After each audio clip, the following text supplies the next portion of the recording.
हम स्टडी करेंगे इलेक्ट्रोस्टैटिक की। Electrostatic is most important topic for JEE and NEET. ठीक, इलेक्ट्रोस्टैटिक के बारे में हम पढ़ने से पहले उसका थोड़ा सा मीनिंग समझते हैं। ठीक है, तो इलेक्ट्रोस्टैटिक ये जो है वो आपके दो वर्ड से मिलकर बना है। कौन कौन सा? इलेक्ट्रो और स्टैटिक। तो इसको हम ऐसे लिख सकते हैं, देखो, electro plus static. Electro means जैसे इसके नाम से पता चल रहा है तो इलेक्ट्रॉन, स्टैटिक मींस रेस्ट। ठीक, इलेक्ट्रॉन का मतलब क्या है? चार्ज और at rest.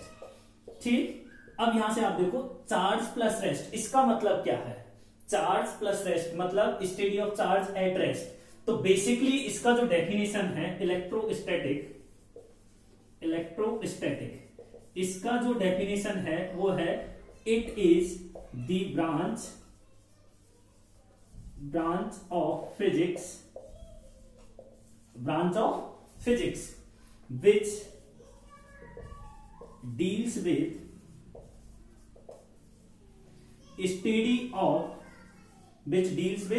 study of effect of charge which is produced when it is in state of rest। तो देखो, इलेक्ट्रोस्टैटिक क्या है? Electrostatic is the branch of physics. Electrostatic physics की वो ब्रांच है जिसके अंदर हम क्या स्टडी करते हैं? इफेक्ट ऑफ चार्ज, और चार्ज के वो इफेक्ट जिनको ये रेस्ट में रहते हुए प्रोड्यूस करता है। जब चार्ज रेस्ट में रहेगा तब वो कौन कौन से इफेक्ट प्रोड्यूस करेगा, उन इफेक्ट की स्टडी जो होती है उसी को हम क्या बोलते हैं? इलेक्ट्रोस्टैटिक बोलते हैं।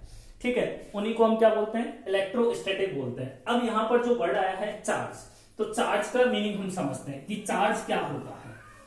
चार्ज का मीनिंग हम समझते हैं तो देखिए, चार्ज के बारे में हम बात करें तो चार्ज क्या है? चार्ज की जो डेफिनेशन होती है वो क्या होती है? It is the property of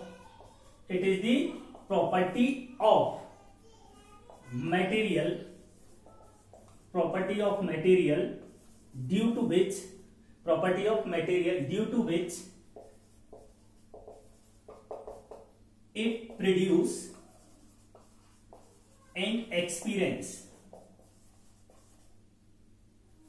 produce and experience electric and magnetic effect। ठीक, देखो, चार्ज क्या है? प्रॉपर्टी ऑफ मटेरियल है जिसके कारण ये इलेक्ट्रिक एंड मैग्नेटिक इफेक्ट क्या करेगा? प्रोड्यूस करेगा और उनको एक्सपीरियंस करेगा। ठीक है, अब हम बात करते हैं कि चार्ज जो है वो कहां से आपका ओरिजिनेट होता है। ठीक है, तो देखो, ओरिजिन ऑफ चार्ज जो है वो आपका कैसे आता है और कहां से आता है? देखो, हमारे पास क्या होता है? ये एटम है। ठीक, ये क्या है? एटम के अंदर क्या होता है? न्यूक्लियस, और न्यूक्लियस के अंदर क्या होता है? न्यूट्रॉन और प्रोटॉन। इस न्यूट्रॉन और प्रोटॉन को हम क्या बोलते हैं? न्यूट्रॉन और प्रोटॉन को हम बोलेंगे क्या? न्यूक्लियॉन्स। ठीक है, अब न्यूक्लियॉन्स जो होता है वो न्यूक्लियस के अंदर टाइटली बाउंडेड होते हैं। बाहर एटम है आपका ये। ठीक है, अब न्यूक्लियस के बाहर क्या होंगी? सेल्स होंगी। उन सेल्स में क्या होंगे? इलेक्ट्रॉन होंगे। ठीक है, ये इलेक्ट्रॉन होंगे। अब ये जो इलेक्ट्रॉन है वो न्यूक्लियस से क्या करते हैं? अट्रैक्शन फोर्स के कारण बाउंड होते हैं। बट जैसे जैसे आप बाहर चलते जाओगे तो आउटर मोस्ट सेल का जो इलेक्ट्रॉन है वो क्या करेगा? लूजली बाउंडेड होगा। ये जो इलेक्ट्रॉन है वो क्या है? लूजली बाउंडेड है। क्या है? Loosely bounded. जब इलेक्ट्रॉन लूजली बाउंडेड होगा मतलब उस पर फोर्स ऑफ अट्रैक्शन कम है तो वो इजीली बाहर निकल जाएगा। ठीक है, तो इस एटम से जो आउटर मोस्ट सेल वाला इलेक्ट्रॉन है वो बाहर निकलेगा, और बाहर निकलने के कारण ही क्या होता है? चार्ज प्रोड्यूस होता है। अब देखो, एक एग्जांपल के तौर पर हम इसको मानते हैं कि मान लो आपके पास दो एटम है। मान लेते हैं दो एटम है। एक एटम ये है, थोड़ा बड़ा बनाना है। एक एटम ये है, इसके पास 100 इलेक्ट्रॉन है, 100 प्रोटॉन है। ठीक, ये ए है। दूसरा एटम ये है बी, इसके पास भी 100 इलेक्ट्रॉन और 100 क्या है? प्रोटॉन्स है। ठीक है। अब इलेक्ट्रॉन पे जो चार्ज होता है वो कितना होता है, माइनस का ई। प्रोटॉन पे जो चार्ज होता है वो कितना होता है, प्लस का ई। ठीक है। अब यहां देखो, इस पे टोटल चार्ज कितना, प्लस 100 ई माइनस 100 ई, कितना हो गया, 0। यहां देखेंगे तो प्लस 100 ई माइनस 100 ई, टोटल कितना, 0 हो गया। ठीक। अब मान लेते हैं हम यहां से कुछ इलेक्ट्रॉन इसको दे दिए, अज्यूम कर लेते हैं 50 इलेक्ट्रॉन इसको दे दिए, तो अब ए पे क्या बचेगा, ए पे जो बचेगा वो बचेंगे आपके 50 इलेक्ट्रॉन्स और 100 प्रोटॉन्स, क्योंकि प्रोटॉन्स तो आपके ट्रांसफर होते ही नहीं है।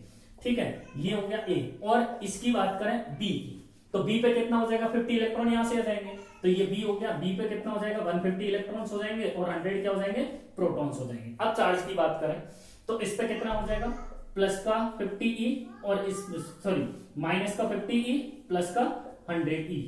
ठीक, तो टोटल इस पे कितना हो जाएगा, प्लस का 50 ई हो जाएगा।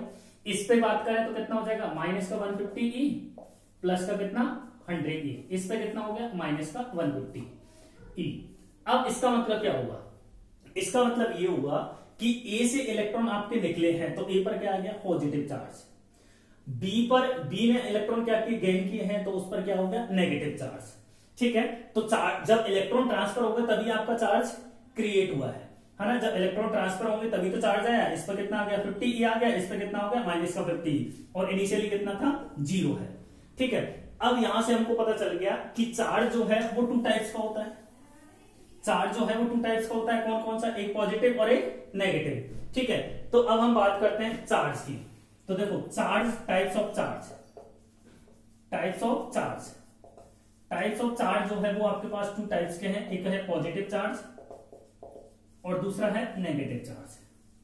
ठीक है, पॉजिटिव चार्ज इस पे है, मतलब इस पे इलेक्ट्रॉन कम हुए थे, तो पॉजिटिव चार्ज किसके कारण आएगा, डेफिशिएंसी ऑफ इलेक्ट्रॉन। किसके कारण आएगा, डेफिशिएंसी ऑफ इलेक्ट्रॉन्स के कारण आएगा। नेगेटिव चार्ज इस पर है, मतलब इसने इलेक्ट्रॉन गेन किए थे, तो इस पर क्या हो जाएगा, negative charge means excess of electron, excess of electrons. ठीक है, इस पे इलेक्ट्रॉन्स लिख ले। अब इसके बाद हम बात करते हैं किसकी, यूनिट ऑफ चार्ज की। तो यूनिट ऑफ चार्ज मतलब चार्ज को हम किस यूनिट में मेजर करेंगे, तो इसकी एसआई यूनिट जो है, इसकी एसआई यूनिट क्या है, कूलाम। इसको सी से रिप्रेजेंट करते हैं। सीजीएस यूनिट क्या है, स्टेट कूलाम, स्टेट कूलाम। और इसका दूसरा नाम है इलेक्ट्रोस्टैटिक यूनिट, इलेक्ट्रोस्टैटिक यूनिट। दूसरा नाम क्या है, इलेक्ट्रोस्टैटिक यूनिट। अब इन दोनों में रिलेशन क्या है, कूलाम एसआई यूनिट और सीजीएस यूनिट में, तो ये होता है 1 coulomb is equal to 3 × 10⁹ ESU। एक SI unit is equal to कितना होगा, 3 × 10⁹ CGS यूनिट। ठीक है,